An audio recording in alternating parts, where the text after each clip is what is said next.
Really quickly to wrap, Eric, Mountain West Conference Tournament odds. San Diego State, runner-up from last year's national championship game, plus 250. Utah State, plus 425, winning their first ever Mountain West Conference Championship outright, regular season-wise, over the weekend, I think. Nevada, plus 500. They're starting to peak, seemingly. Boise State, plus 600. New Mexico, same price. Colorado State, also plus 600. And UNLV, the exact same number. So it's not just you watching or listening that's saying the Mountain West may get 7 teams in. Aren't they kind of close to even? Maybe between Utah State and UNLV and San Diego State being a little bit separated. The odds say the exact same thing.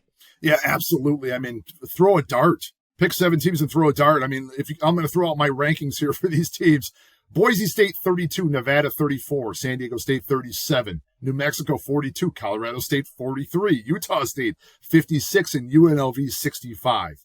I mean, you're talking about a difference of 33 spots between number 1 and number 7. Any of them could beat anybody on any given day. And after that, you jump down 90 spots to Wyoming, and then you got to go another 100 spots down from that to Fresno State at 256, Air Force 261, San Jose State 265. Let's take them off the table.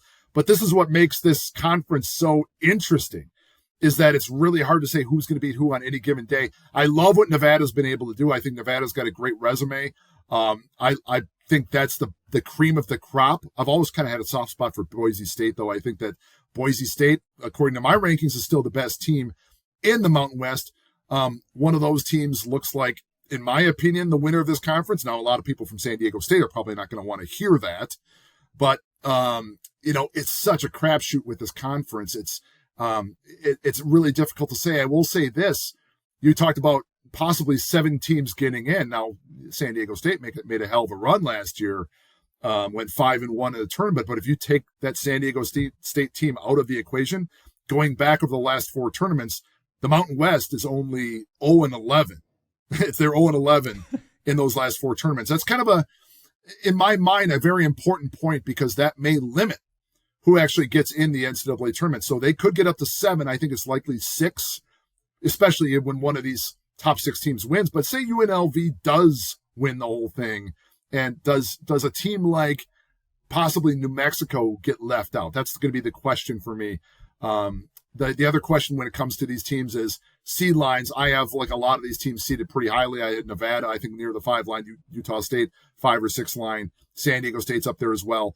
I wonder if that's a little bit too rich for the committee, considering that the conference is 0-11. And I'm like, I'm excluding San Diego State last year. They went 5-1. They deserve credit for the conference, but if you take them out of the equation, 0-11, the Mountain West has not had a ton of success in the NCAA tournament. And I tweeted this to you on Friday. Mountain West teams, even including San Diego State's run to the championship last year, 36, 66-1 against the number in the NCAA tournament since 2003. Now, that is absolutely not to say fade the Mountain West in the Big Dance automatically, blindfolded.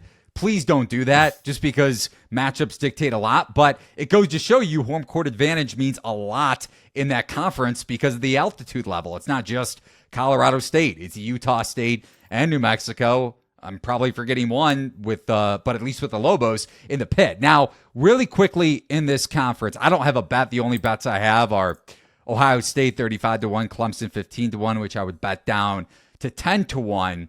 Thursday, big game in Las Vegas. San Diego State projected to be, per your numbers, not even.